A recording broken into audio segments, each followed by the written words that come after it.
ছয় গুণওয়ালা রোজাদারকে বলবেন, আল্লাহ তুমি আমার, আমি তোমার। ছয় গুণের ভেতর এক নাম্বার গুণের নাম হলো জবানের হেফাজত। কি গুণ? জবানের হেফাজত। কেমনে করবেন জবানের হেফাজত? জবানের হেফাজত করবেন এক নম্বরে বেশি বেশি মিথ্যা বলা, দুই নম্বরে গালি দেওয়া, তিন নম্বরে কারো না কারো গীবত শিকায়াত করা। সবই বুঝেন, এরপরও করেননি, তুই না না খেয়ে লাভ কি? হ্যাঁ, হুজুর দাওয়াত আলহামদুলিল্লাহ, আপনার বাড়ি কেন? নউজুবিল্লাহ।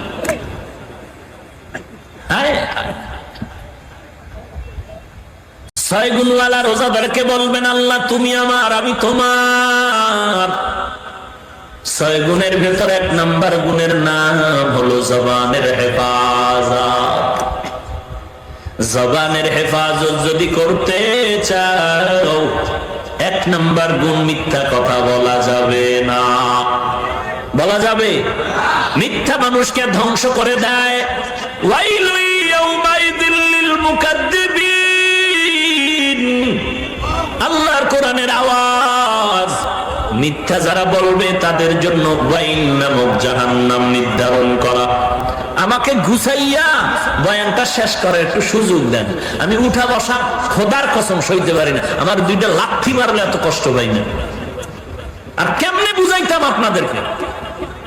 আর যারা আগামুতার ব্যারাম আছে, বিড়ি টানার ব্যারাম, এদের জন্য কমিটি বাইরে ম্যাক লাগাইছে না? কথা বলেন না কেন? না, বাহিরে ম্যাক দিয়ে ভাড়া দেওয়ার দরকারটা কি? আপনারা আসছেন এখানে ম্যাক দিয়ে বয়ান করলেই তো হয়, বাইরে দরকার কি?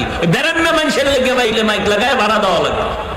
নহলে ভাই আগামুতাও করবে, বিড়িও টানবে, বয়ানও শুনবে। যাও বোনাস শুনতে থাকো, বিড়ি টানো আর বয়ান শুনে।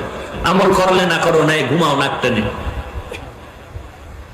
আপনার উঠা বসার ব্যায়াম থাকলে ঢুকলেন কেন? ডিস্টার্ব করেন কেন? আমি কি নতুন কোন ভারতের মেহমান নাকি? আমি পুরান পাপিত। কোন সাইজে বয়ান করি সবাই জানেন না? তারপরে এত টেনশন কি? আপনার সহ্য হবে না আগে বুঝেন নাই?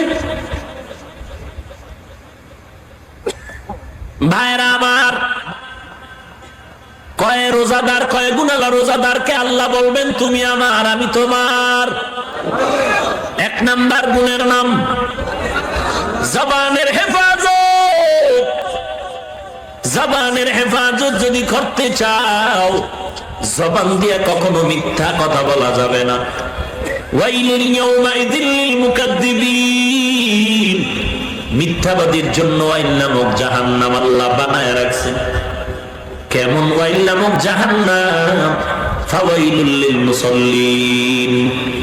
যারা মানুষকে দেখায় নামাজ পড়ে তাদের জন্য ওয়াইল নামক জাহান্নাম। ওয়াইলুল লিল মুতাফফিফিন। যারা মাপে ভেজাল করে তাদের জন্য ওয়াইল নামক জাহান্নাম।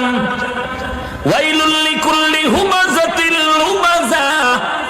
যারা মানুষের গীবত শিকায়াত করে তাদের জন্য ওয়াইল নামক জাহান্নাম।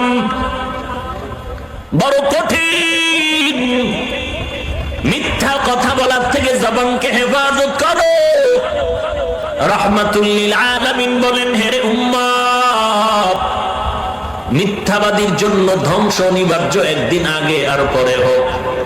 আসিদকু ইউনজি ওয়াল কিযবু ইউহলিক। মিথ্যা সত্য মানুষকে বিজয় করে দেয়, মিথ্যা মানুষের ধ্বংস করে দেয়।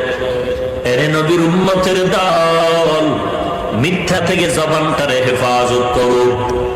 মিথ্যা বলা মহাপাপ, কবিরা গুনাহ। বলা যাবে? কিন্তু যারা বলে হুজুর মিথ্যা না বললে ব্যবসা চলে না, মিথ্যা না বললে যদি ব্যবসা না চলে বন্ধ করে দাও। রিজিকের মালিক আমার আল্লাহ। মিথ্যাবাদীরা এই দোকানের সাইনবোর্ড লাগায়, বিক্রি করা মাল ফেরত নেওয়া হয় না। মদিনার স্লোগান হলো উম্মত, দোকানে সাইনবোর্ড লাগায় দাও, অবশ্যই বিক্রি করা মাল ফেরত নেওয়া হয়। কেউ যদি ফেরত নিতে চায় দিয়া দাও। আর ওই মালটা ফেরত দেওয়ার কারণে আল্লাহর পথে দান করলে যেই সওয়াব, ওই সওয়াব আমলনামায় জমা হয়ে যাবে। একটুখানি নেকের তরে রোজ হাসরের মাঠেতে বাবা ঘুরবে ছেলের পিছে, ছেলে বাবার আগেতে। আহাতে মন কঠিন দিনেতে আল্লাহ কিন্তু ছাড়বে না, ঠিক মতো পড়িলে নামাজ জান্নাত তোমার ঠিকানা। ঘুমের চেয়ে নামাজ ভালো আর তুমি ঘুমাইও না, ঠিক মতো পড়িলে নামাজ জান্নাত তোমার ঠিকানা। এরে নবীর উম্মতের দান, মিথ্যা থেকে জবানকে হেফাজত করো, মিথ্যা থেকে জবানকে হেফাজত করো রে ভাই। ঢাকা থেকে টাঙ্গাইলের মানুষ কাপড় কিনে আনলো, বা টাঙ্গাইল থেকে দোকানওয়ালা কাপড় নিয়ে গেল ঢাকায়।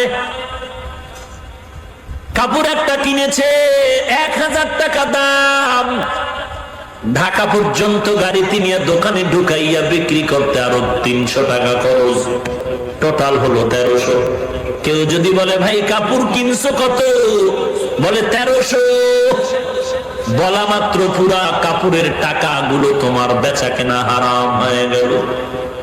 মিথ্যা কথা ধ্বংসের কারণ একদিন আগে আর পরে। হাদিস শরীফে আল্লাহর নবী বলেন, কেউ যদি কাউকে ভালো বানানোর জন্য, কারো কাছে যদি নিজেরে ভালো বানানোর জন্য মিথ্যা কথার আশ্রয় নেয়, ওই লোকটাই কোনো একদিন তার জন্য দুশমন হয়ে যায়।